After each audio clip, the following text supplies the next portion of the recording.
Okay guys, welcome back na naman sa aking YouTube channel, no? So ngayon, tatry ulit natin mag-forge para makakuha tayo ng Periat. Kasi hindi pa tayo nakakuha nito kahit yung rare sana, no?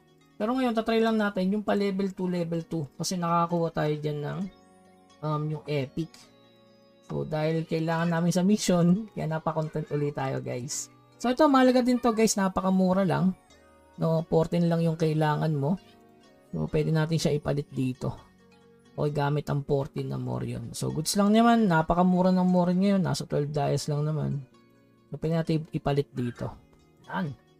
Kasi ikakarap natin. Ang problema pala, gold coins. Okay. Napakamahal nga pala niya sa gold coins.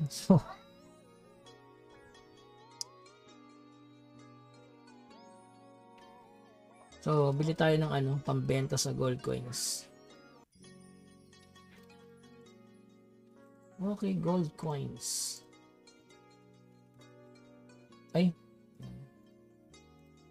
Gastos lang tayo ng konti. So, maganda naman to. Maganda to lalo na sa mga nagpa-party dungeon, no? Makakuha ka rin ng tier 2 dyan. The more alt na mabubus mo, may chance na makapag-craft nyan. At pwede maka-epic yung mga alt nyo, guys. Basta maboost nyo lang, no? Okay, kakrap lang natin. So, ayan, kakrap lang natin mga bossing. Crap. Tatlo. Kailangan level 5 So, kulang. Naku, hindi level 2. No, kailangan pa ng isa. Try nga natin to. O kailangan ata plus 6 Pwede ba plus 5 lang?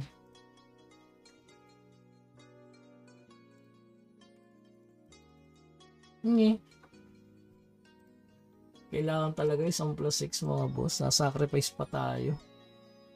Ano kaya pwede sacrifice yung mura? Ito mura na to, 300 lang to Kailangan tier 4. Kailangan talaga plus 6 yung isa.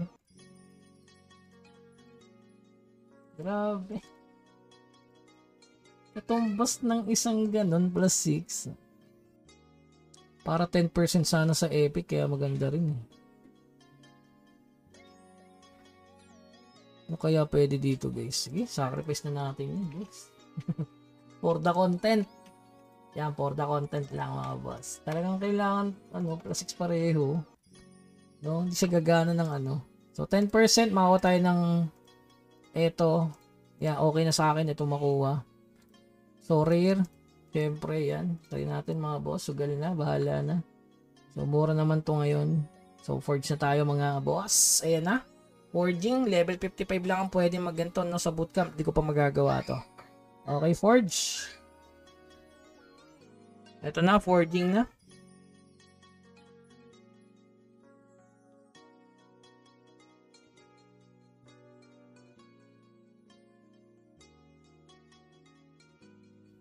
Epic, please. Uy! Nako.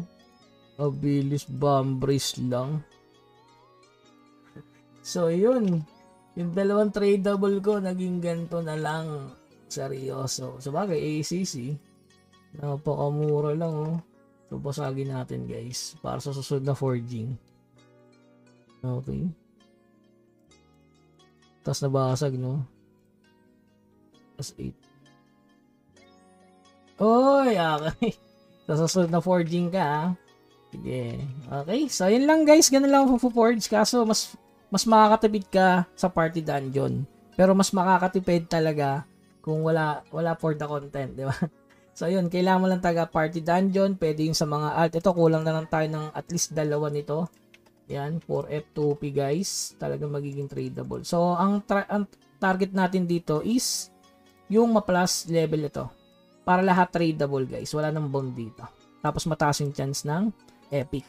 Okay, so yun lamang guys, keep grinding hanggang sa muli. Paalam.